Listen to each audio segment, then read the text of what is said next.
నేను అడుగుతున్నా, ఇవాళ ఆ సజ్జనారు కాంగ్రెస్ కండువా కప్పుకో రాదాను? ఏం మాట్లాడుతున్నావు నువ్వు?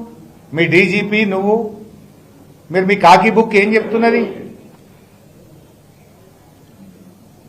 మేము చట్టాన్ని అమలు చేస్తున్నాం. మరి ఆనాడు కేటీఆర్ గారి మీద అడ్డగోలుగా మంత్రి సురేఖ మాట్లాడినాడు, నీ చట్టం ఏమైంది? ఆ రోజు కూడా బాధపడ్డది ఒక మహిళనే కదా. ఆ రోజు అడ్డమైన ఆరోపణలు చేస్తే మీరు కేసులు పెట్టకపోతే, మీ ప్రభుత్వం చర్యలు తీసుకోకపోతే కేటీఆర్ గారు ఆవిడ మీద సూట్ ఫైల్ చేసినారు. సురేఖ గారి మీద కేటీఆర్ గారు కేసు వేసినారు. ఏం కేసు అంటే మన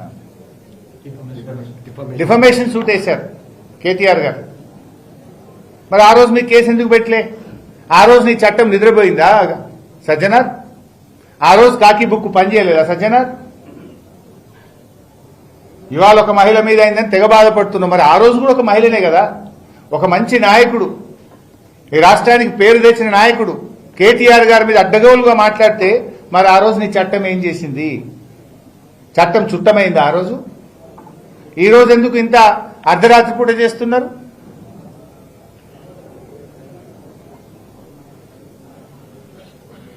మరొక మంత్రి, ఆయన కుమారుడు, ఆయన కంపెనీ అర్ధరాత్రి పూట పోయి హైదరాబాద్ లో బౌన్సర్లను పెట్టి భూములు కబ్జా చేసిండ్రు.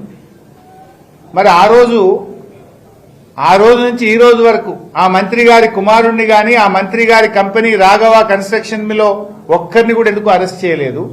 దాని మీద ఎందుకో సిట్ అయ్యారు? పట్టబగలు ఒక